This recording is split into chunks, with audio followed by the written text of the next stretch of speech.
Welcome to the fourth signal, the debriefing.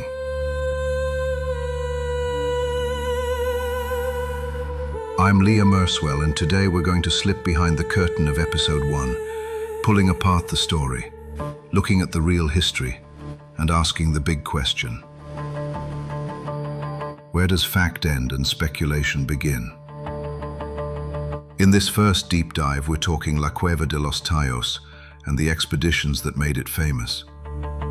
We're talking about the strange idea of genetic memory. And maybe most importantly, we're asking, why do certain mysteries grip us so tightly that we spin entire mythologies around them? All right, Resonance. Quick warning before we head into the dark. This debrief does contain spoilers for episode 1. If you haven't listened yet, go hit play, soak it in, and then circle back here. Episode 1 is where our speculative tale begins. It's based on an unpublished book and woven into a podcast that mixes real archaeological puzzles with bold what-ifs. Some details and names are changed, sure, but the pulse of history is there, beating beneath the fiction.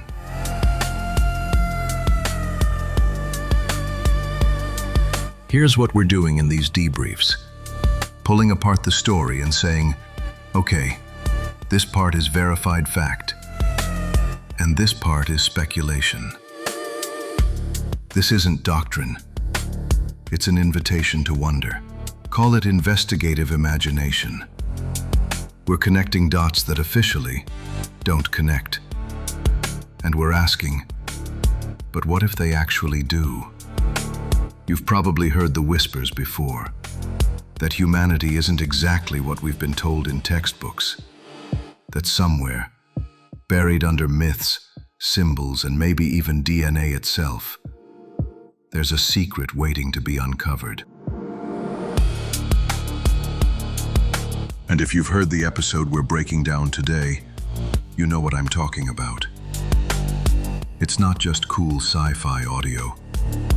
It's hinting at something bigger. A story that stretches from the stars, through ancient civilizations, all the way to us. So here's the question we're exploring. What if humankind wasn't creation, or random, or even purely evolutionary, but engineered? So, with the warning out of the way, let's unlock the first secret.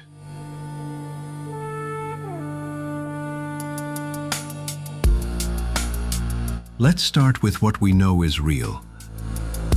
The Cueva de los Tallos is not a legend. It's a huge cave system in Ecuador, named after the Tallos birds, oil birds that live deep inside and navigate using echolocation. And here's the kicker. Neil Armstrong really did go there. In 1976, the first man on the moon joined a British Ecuadorian expedition led by Stanley Hall. That's not a rumor. It's in the history books. The trip had scientists from Edinburgh University, backing from 2 governments, the whole deal. But here's where things get murky. Why would Armstrong, a man who almost never put himself in the spotlight, fly to a cave in South America? The official explanation: he was an honorary guest on a geological survey. Fair enough. But then, the expedition's findings, never fully published. Samples, locked away in archives. Photos, mostly inaccessible. Now, that doesn't prove anything shady. It's actually pretty common in archaeology for reports to vanish into private collections. But an information vacuum like that, it practically begs people to fill it with speculation. And the cave itself? It's extraordinary. Massive chambers big enough to swallow cathedrals, kilometers of tunnels, acoustic quirks that make sounds echo in eerie ways. It's not hard to imagine how stories get started down there. For the Shuar people, the indigenous community who have lived with these caves for centuries, Taos isn't just a cave, it's a sacred place. Their oral traditions describe it as a place where the boundaries between realities grow thin. Not primitive superstition, but cultural knowledge rooted in experience. European explorers in the 60s, they took those stories and slapped their own labels on them. Mystical, supernatural. But if you really listen, the Shuar are describing something much subtler. Something about perception, about altered states, about the cave itself changing how humans experience reality. So the challenge for us is this. How do we explore the mystery without either dismissing Shuar knowledge or exoticizing it? How do we respect the cultural context while still asking those deliciously weird questions? The episode talks about glowing DNA strands, cosmic pulses, and these strange glyphs, almost like a mashup of Sumerian and Incan carvings. At first glance, cool sci-fi, but let's break it down. For decades, conspiracy theorists and alternative historians have argued that humanity has alien fingerprints. Not literal green fingers, but subtle marks in our genetics, myths, and the sudden jump from primitive to advanced societies. Think about it. Cave dwellers, then suddenly pyramids, mathematics, astronomy. That leap doesn't quite add up. The episode suggests exactly that. A coded awakening. A signal, waiting to activate inside us. Now, here's where it gets juicy. Across the world, ancient cultures tell eerily similar stories. Gods descending from the sky, teaching humanity, farming, language, architecture. Sumerians had the Anunnaki. Mesoamericans spoke of feathered serpents. Even biblical texts talk about the sons of God mingling with mortals. Coincidence? Or fragments of the same story told in different tongues? The glyphs in the episode 1, they mirror this. They're like a remix of ancient alphabets, whispering, "We've been here. We've been guiding you." Now let's get into the most mind-bending idea from episode 1. Genetic memory. Can experiences actually be passed down in DNA? Well, here's the science. Epigenetics tells us trauma can leave marks on genes. Famine, war, even stress. It leaves signatures that echo through generations. Holocaust survivors' children show measurable differences in stress response. That's real. But passing down an actual memory, like a movie in your head? No evidence for that. DNA just doesn't work like a hard drive. Still, scientists have used DNA as a hard drive. In 2017, they stored a movie in strands of DNA and played it back perfectly. Which raises the wild thought. If we can do it now, what if someone else figured it out a long time ago? That's where speculative fiction thrives.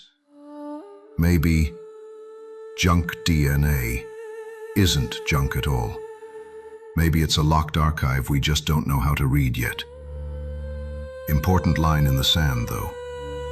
No meditation hack, no frequency tune-up, no DNA activation seminar is going to unlock hidden ancestral memories.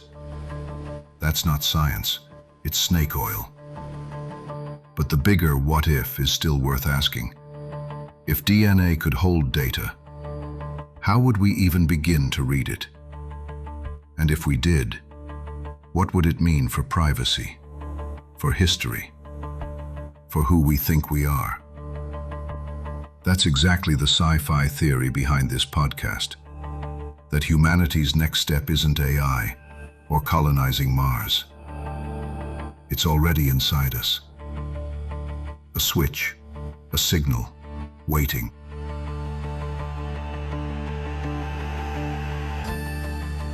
Let's take a step back, Resonance. Why do stories like this get under our skin? Why do we leap from "we don't know" to "ancient aliens built it"? Because official archaeology is cautious. If you can't prove it, you can't publish it. That's how science works. But humans, we hate gaps. When we hear "we don't know," our brains itch to fill in the blank. So when we see megaliths cut with impossible precision, we either say, "further research needed," or we say, "maybe someone with advanced knowledge helped." And honestly, that second reaction is only human. Speculative fiction gives us a safe sandbox for those thoughts. It says, what if? What if there's more to human origins than we've been told? What if the pieces fit into a bigger, stranger puzzle? That doesn't mean the fiction is true, but it does mean it's worth playing with the ideas. Because those questions, about our origins, about consciousness, about human potential, they're not just old mysteries. They're today's anxieties.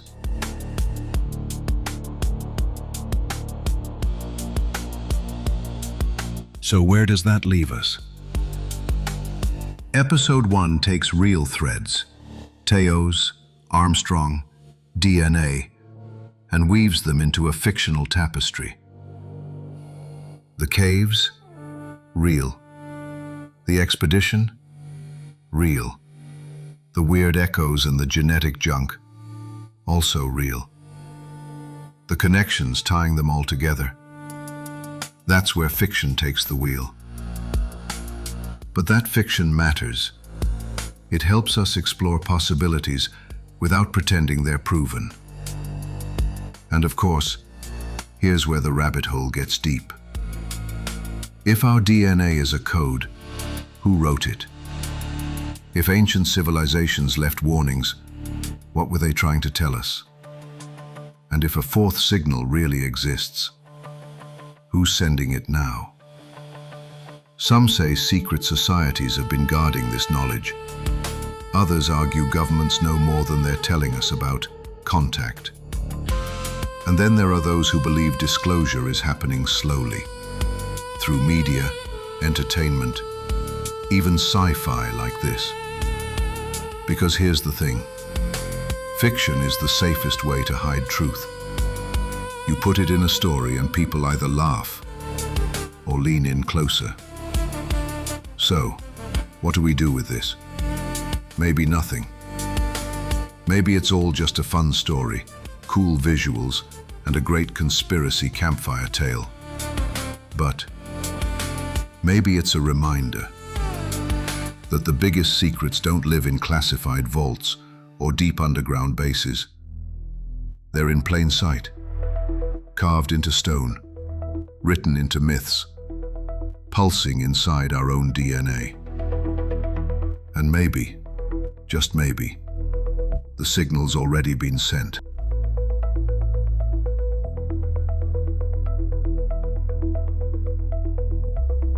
This has been the Fourth Signal Files, the debrief. Until next time, Resonance. Keep your eyes open, your mind questioning, and your signal tuned for the next episode.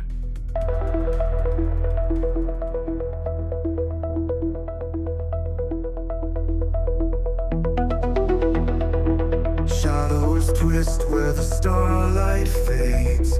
A voice in the void, a hymn it plays. Whispers ripple through time, they stray.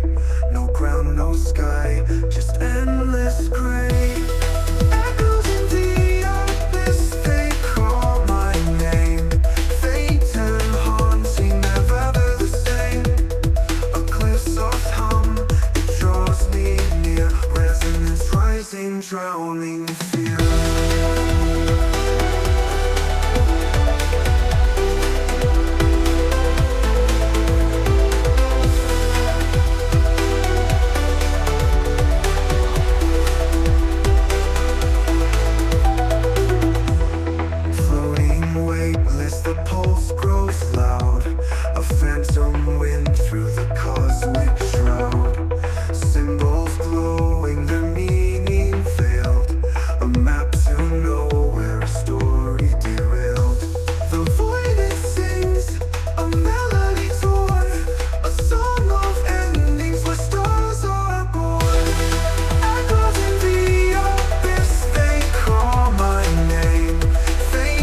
Time collapses, the echoes bend. A loop eternal, no start, no end.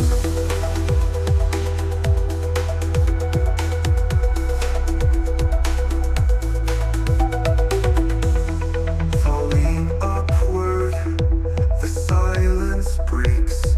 A spiral of sound, a path it makes. Time collapses, the echoes bend.